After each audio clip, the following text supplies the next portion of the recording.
we're opening into this map, which is Catalina, the octopus. Indeed, we are. They should have just named the map Octopus. There was actually a map in, did you ever play, there was a Blizzard map named Octopus and Brood War. Did you ever play it? Nope. Wow. It was a pretty bad, it was an 8-player Blizzard map, so it was pretty, it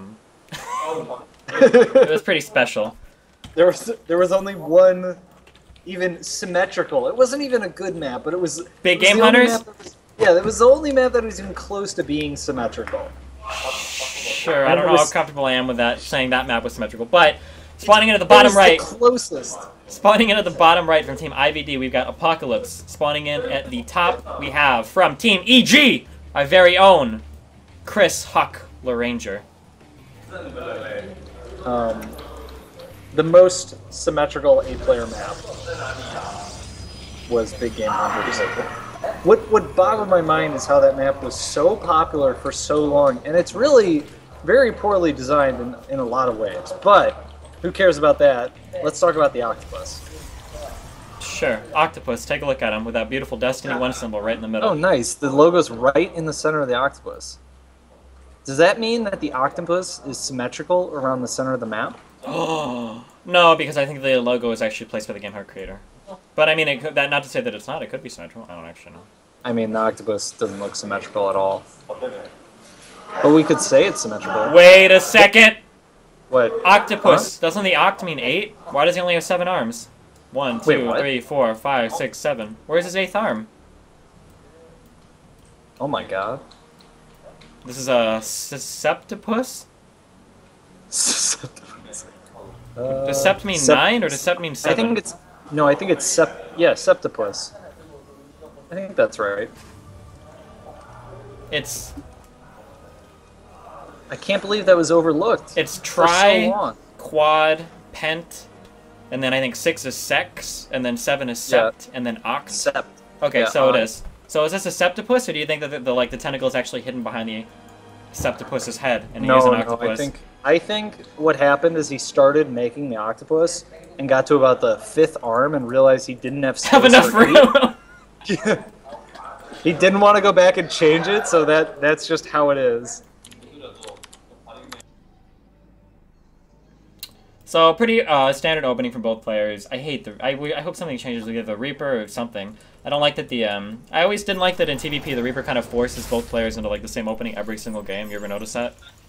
That's because the Reaper is literally the best unit in the entire game in the first like 5 or 6 minutes. Yeah, of sure. Any... But I'm saying like you never see like any variants in Protoss openers because of that. Like it always has to be Gateway, Cybercore. You know? Yeah, I mean... But then, to be fair, I'm sure Terrans have equal complaints about the Mothership Core stifling the mid-game, and Terran, like, have a really hard time all-inning into a Mothership Core. Or doing anything. Or doing anything. Yeah, that's just how it works when you have one unit that's so dominant. Like, the Reaper is about as dominant as the Mothership Core is. There are builds that don't use it, but they are few and far in between. Sure. Is this normal to rush that Starcraft before Mothership Core for HuK?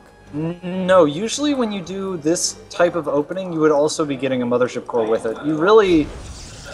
I think it's much better with Zealot Stalker Mothership Core rather than Double Stalker, but HuK kind of plays his own way, and ooh, this is not good. Yeah, I don't understand. I'm sorry? They're seeing some very unusual play. That's one word that you could use to describe it. There is a Zealot that's kind of harassing Apoc's base, I guess. Maybe he'll kill... I don't even know what's going on. SCV pull to try to surround the Stalker. If he gets to surround on the Stalker, that would be really bad for HuK. It's really... The SCV pull is really just establish control of the high ground. As soon as the bunker is, like, finished, he can just send the SCVs back. Or even once he gets 4 Marines, because there's no second Stalker follow-up. There's no Mothership Core. The Mothership Core with that would have made everything much, much more difficult for Apocalypse to hold. But the big thing now is the Reaper's got 3 kills. Yeah. Which is a lot. HuK killed 3 workers as well, so I mean, does it all wash? I don't know. I think slight advantage for Apocalypse. Perhaps a little bit more than slight. Depending if he can get maybe 1 or 2 more, definitely for APOC.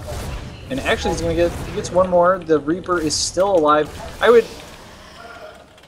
Yeah, some slow control, and this is one of the things that HuK is really good about, is his positioning of his units. Top very 3 control, strong. right?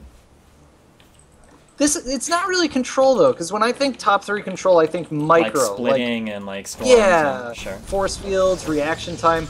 It's just HuK knows where to put his units in order to control the map most effectively. You know, to see just the way he brought his Stalker back, anticipating the way that the Reaper would come out of his base, so that he could guarantee he would kill it. Moves like that are really, really typical of HuK. This is really rough. I don't think I would ever want to try to micro Marines against the Stalker playing in latency. Although I guess APOC's making it work. The Marauder comes out too. No concussive shell yet. When it's that many Marines against that few Stalkers, it's not too bad. Sure. And the margin of error is a lot lower. Like, if it's 3 Stalkers against 8 Marines, if you mess up that micro just once or twice, like, all of a sudden you've lost a lot of Marines. With 1 Stalker, you know, you mess up 4 times and you almost lose 1 Marine. It's not a big deal. For sure, sure. Nope. Here's going to be a Photon overcharge. He'll want to try and force field some of these units in. You basically want to use the energy of the Photon. God! This is okay. Yeah, that's great. He force fielded everything, and I wonder how much he's going to kill before those force fields go down. Zealots in position, Mothership Core and the Immortal and the Zealots working everything down. Every unit dies. Those force fields felt like they lasted forever. Yeah. That was really... It was like almost surreal. Like the force fields go down, the units are like, okay, here we go, and then they're like, okay, let's get out of here, and just everything got eliminated. And that puts HuK in a really good position. You can see he's going double forge now. He can kind of take advantage of the lost supply for Apocalypse. It's going to make defending subsequent attacks a little bit easier on HuK, and so he can afford to go into this double forge off, you know, pretty early. Only 2 gateways. APOC going for that fast third. Yeah, and this is one of those things, like you were saying with the Mothership Core. This is kind of, in many ways, a direct product of the strength of the Mothership Core.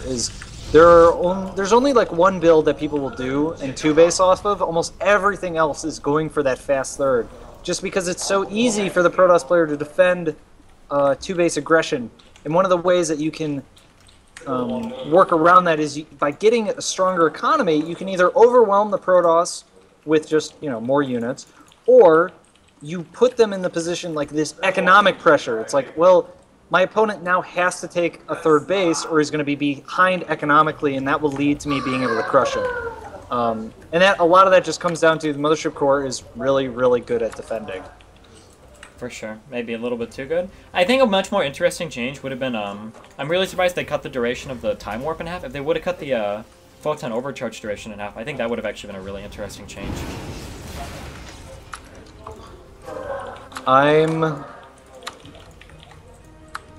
Don't really want to talk about game design things. I spent a lot of time thinking about how I would improve StarCraft, and in the end, all I learned was that it makes me really frustrated because StarCraft isn't my game and I don't have control over it. Yeah, sure. And thinking about stuff like that when I lose, I feel like, oh, I lost because this game is designed poorly. Oh, sure. And that's like, yeah, I'm not even saying a attitude. Balance and blah blah blah. I just mean it would have been an interesting change. It would have opened up maybe more Terran aggressive options in the opening and whatnot. Made it so yeah. I think that the early game that was really awkward. That was. Is this Nexus gonna get sniped? They literally just crossed paths. You know, the odds of that happening, like, it was like, oh, just gonna move out. Like literally, they walked right by each other, and then we got a drop in the main as well.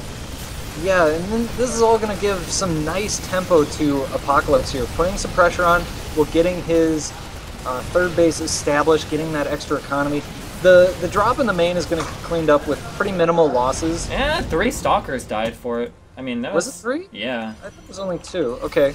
So that was pretty good for Apocalypse, and he has forced a lot of lost mining Apocalypse time. Going full pull, trying to snipe this Nexus here. I don't know if he's going to be able to do it. He might be. He's splitting his units and he's focusing. He is going to get the Nexus. Nice pick off for APOC there. Yeah, and Puck's in a very difficult position right now. Yeah, no 3rd mining yet at all for him, so his mining effectively cut to 1 base for now. That's really rough. 7 workers killed total for APOC. Not huge. I guess like 4 workers killed during that harass, but... Yeah, because he killed. I think 3 he in the killed early game with the Raper. 3, something like that.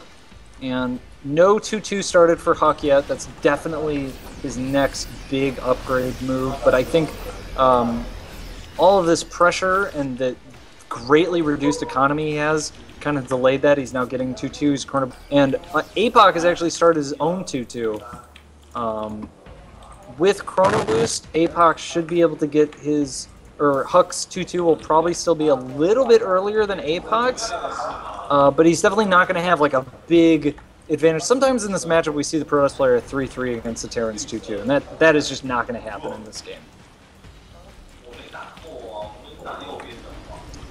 And Colossus production has basically stopped. HuK's been putting... He put a lot of money into those 2-2 upgrades, and he put a lot of money into getting additional Stalkers. His probe count is quite low, though. APOC is actually going too high on the SCV count right now, going up over 70 SCVs. You think it's too which high? Means, yeah. Because his armor supply? As a Terran player in this matchup, almost always you're going for 3-base saturation and no more. Once your main starts to mine out, you transfer SCVs to your 4th, and extra money is going to go into extra orbital commands. Kind of the big issue with this matchup in the late game is if you have too many SCVs, you're going to have such a small army, and it's very hard to deal with Protoss warp-ins. For sure. You know, warp-in kind of gives a Protoss like a 220 supply worth of stuff to work with. Because as soon as something dies, it can warp in a new location. It effectively increases the amount of things that they can do compared to the Terran player. And so one of the ways to fight that is to just have a slightly lower work count as a Terran. And that gives you a little more supply to work with. Extra orbitals help out with that. I think APOC's going to hit this timing here. He's got 2-2 now. He's also 190 to 141 supply. Pretty scary spot for HuK to be in, I think. And HuK with only 1 Colossus, no charge. 9 Vikings on the field here to kill just 2 Colossus, you said? Was it? Yeah, this is going to be a slaughter. Wait, where's the other Colossus? Was it just 1? This is brutal. There's no way. There's not even close to enough AoE on the ground here. If HuK can somehow manage to snipe like every single Viking, then maybe. But I mean, this Colossus is going to die almost instantaneously. Lots of Zealots on the ground. Charge not quite done yet. Going to finish in about 8 seconds. Really nice force fields. Yeah, very good force fields. Oh my god, all those units being stuck in the middle. Like 10 Marines, but... Yeah, a lot of units aren't able to attack because of the force fields, but like you said, like, you cannot defeat Terran Bio without splash damage as Protoss. Yes. It's just not possible at this supply, even upgrades. Is HuK... I think HuK might be able to hold off this attack at a great cost to his army, obviously. Yeah. Or maybe not even, I don't know. Yeah, he barely does. HuK now, he's got no splash damage, he's got an unsaturated 3rd, no gases at his 3rd. And APOC is working on mining his 4th. Yeah. Even if HuK manages to stabilize now, APOC should be able to remax in the next minute or 2. For sure. And go in and finish this off. He's going up to 8 barracks, making some ghosts here. Working on his 3-3 upgrades as well. Yeah. And working on establishing a 5th. Which actually is isn't... overkill? Yeah, well, so it doesn't do very much, is the thing. I mean, if he starts mining the gases there, maybe for ghost production, but he's already kind of up in gas. I don't know if... Yeah, no... 4 gases, 4... Oh, he's not even mining the gases as 4th, so... You gotta stop thinking like a Zerg player. Terran players don't need gas. Don't need gas, yeah, sure. Well, I mean, if you're like heavy like Viking, Ghost, Medevac, I mean... Still don't need gas. Yeah, sure. 3 base gas is enough, and then you take the 4th and 5th base gases when the gases at the other bases mine out. There's almost no biocomposition that anybody does that needs more than 3 bases worth of simultaneous gas. Well, apparently he said 220 supply worth of stuff. I think the reason why QXA said that is because he was referring to the fact that meals give you kind of free supply of mining, right? What? What do you mean? When you said no, what I was saying is the Protoss has effectively more than 200 supply to work with. Oh, you're thinking about that. Because as soon as you kill 20 supply worth of units, they can instantaneously warp in 20 supply more, whereas every other race, even Zerg, has to wait. Yeah, sure. Yeah, and so the Terrans, what I was saying then is the Terrans' way to compensate for that is to have lower SCV count and more orbital commands. For sure. And so you can have 20 or 30 less workers than the Protoss player, have an even economy, and then you can kind of deal with the way that warp-in works in that regard. We got an 8 Marine drop working its way into HuK space in the top. This is going to be annoying to deal with for HuK, although he does have a little bit of supply to warp in. Not very many resources, though. Yeah, actually, the Mothership Core dying, the Photon Overcharge drop. That's a very... that was very unusual. I did not expect those Marines to take out that Mothership Core so quickly, but I mean, 3-3 Marines do a lot of damage. Yeah. And we might have the last fight about to come in here. APOC moving his army towards the middle. In between HuK's natural and third. He's going to run up into the natural. The third has a Photon Overcharge cast. No Photon Overcharge for the natural. Vikings running in, looking to pick up a couple Colossus. HuK blinking forward to pick out a couple Vikings, but he just does not have the numbers here to actually do it. Ghost running forward, I think dropping a couple EMPs. The EMPs land, but I don't even know. Well, HuK, wow. HuK coming in from behind with a couple Archons and a decent number of Zealots. Does he have enough to clean it up here? And he does not. Even if he does, I guess it's like 5 base to 2, so... Yeah. And that's it. That's game number 1. The end. The end. APOC coming up in the series 1-0. That opening kind of weird, I guess. I mean, I understand like the early Stalker Zealot pressure. I just don't understand the complete lack of Mothership Core. Like just to get out the Nexus a little bit faster. Is it worth? I don't know. I really couldn't tell you that. That is not a build that I've seen in a long time. That was like a Wings of Liberty type pressure. You know, with the no Mothership Core, early several Stalkers. It's just so much stronger with a Mothership Core. Maybe that was a mistake. Maybe I don't know. I have a hard time imagining that wasn't a mistake from HuK to not build the Mothership Core, because I've seen him do pressures like that before, and every time I've seen it in the past, it's had a Mothership Core. Sure. Waiting to hop into game 2. Yeah, I don't know. That was I think that was a pretty rough loss for HuK. That was, I mean, APOC just played well the entire game. Like I don't think APOC really did anything gimmicky there to win. It was just solid play the entire time. Yep. He made a big army. He attacked when he maxed, and then he went home and he made a big army. He attacked when he maxed, and every time he had such a supply advantage and, more importantly, a unit composition advantage. You know, the first fight, HuK had 1 Colossus. The second fight, HuK had 3 Colossus, but no Storm.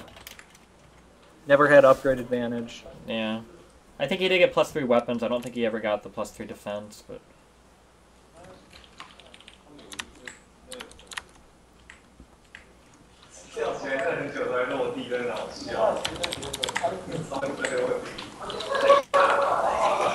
Alright.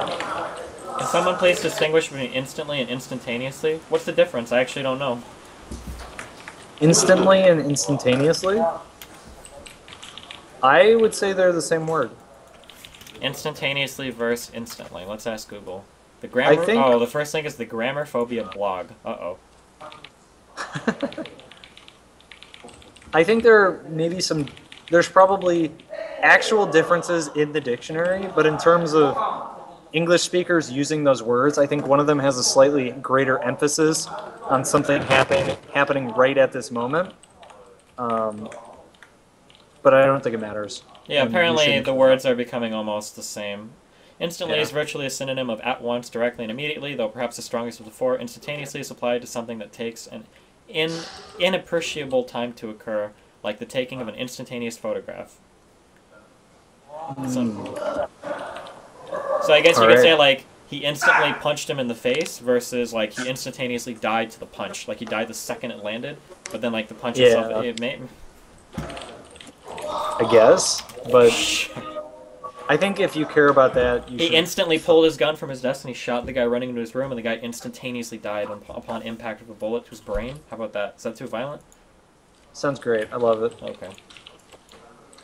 Can we be real for a moment? This Taiwanese tournament is literally killing esports. How much longer are these guys on for? QXC, please. I do not know. I can check, though. I feel my greedy tentacles reaching for their viewers. I need them. I'll be able to... I think I know how long they're going. I don't. That sentence like didn't make any sense. Give me 1 sec and I'll tell you. Oh wait, baby. Wait. They have one more best of 3 today. Oh, there we go.